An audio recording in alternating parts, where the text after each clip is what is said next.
नमस्कार दोस्तों, welcome to my channel RK mix entertainment. आज की मेरी कहानी है ठाकुर जी की सेवा।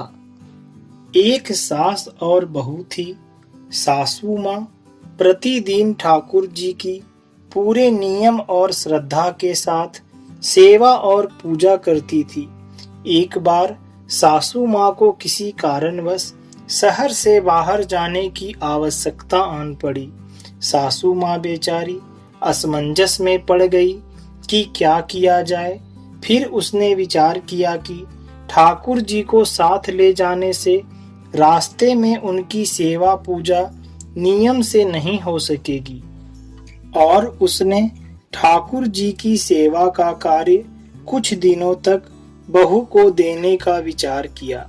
लेकिन फिर उसने सोचा कि बहू को तो कोई अक्ल है नहीं, वह तो एकदम भोली है। उसे तो यह भी नहीं पता कि ठाकुर जी की सेवा करनी कैसे है। लेकिन कर भी क्या सकती थी, कोई उपाय भी नहीं था।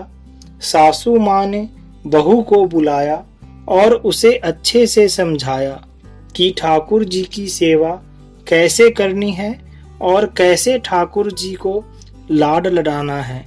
सासू माँ ने बहू को हर तरह से समझा दिया कि देखो बहू, मैं यात्रा पर जा रही हूँ और अब ठाकुर जी की सेवा और पूजा का सारा कार्य तुम्हें ही करना है। सासू माँ ने बहू को समझाया, देखो, ऐसे 3 बार घंटी बजाकर सुबह ठाकुर जी को जगाना, उसके बाद ठाकुर जी को स्नान करवाना और ठाकुर जी को कपड़े पहनाना और उनका श्रृंगार करना, और फिर ठाकुर जी को दर्पण दिखाना। दर्पण में ठाकुर जी का हंसता हुआ मुख देखना, बाद में ठाकुर जी को राजभोग लगाना। इस तरह सासू माँ बहू को सेवा के सारे नियम समझाकर यात्रा पर चली गई। बहू ने भी ठाकुर जी की सेवा कार्य उसी प्रकार से शुरू किया जैसा सासू माँ ने समझाया था। सुबह होने पर उसने सबसे पहले ठाकुर जी को जगाया, नहलाया और उन्हें कपड़े पहनाकर उनका श्रृंगार किया और दर्पण दिखाया। फिर सोचने लगी, सासू माँ ने कहा था कि दर्पण में ठाकुर जी का हंसता हुआ मुख देखकर ही उन्हें राजभोग लगाना। लेकिन यह क्या, दर्पण में तो उसे ठाकुर जी का हंसता हुआ मुख दिख ही नहीं रहा था। उसे बड़ा आश्चर्य हुआ और उसने विचार किया कि शायद मुझसे ही सेवा में कहीं कोई गलती हो गई है, तभी दर्पण में ठाकुर जी का हंसता हुआ मुख नहीं दिख रहा है। बहू ने फिर से ठाकुर जी को नहलाया, श्रृंगार किया और दर्पण दिखाया, लेकिन ठाकुर जी का हंसता हुआ मुख फिर नहीं दिखा। बहू ने विचार किया कि शायद फिर से कुछ गलती हो गई है। बहू ने फिर से ठाकुर जी को नहलाया, श्रृंगार किया और दर्पण दिखाया।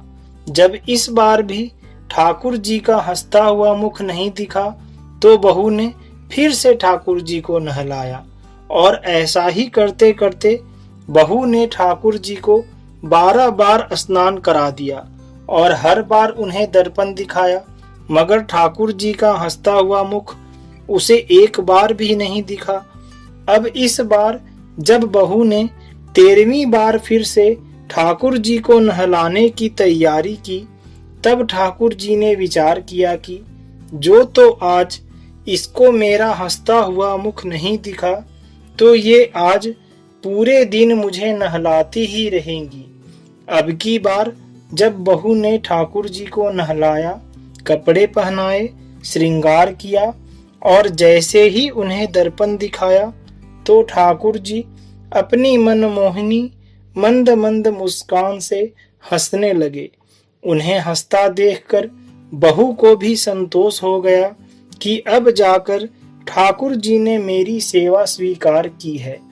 अब तो यह प्रतिदिन का नियम बन गया।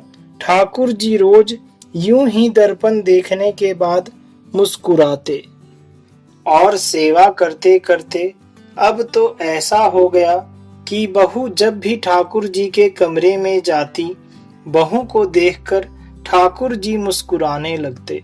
कुछ समय बाद सासू माँ वापस आ गई। सासू माँ ने ठाकुर जी से कहा कि प्रभु क्षमा करना, अगर मेरी बहू से आपकी सेवा में कोई कमी रह गई हो तो अब मैं आ गई हूँ, आपकी सेवा पूजा बड़े ध्यान से करूँगी।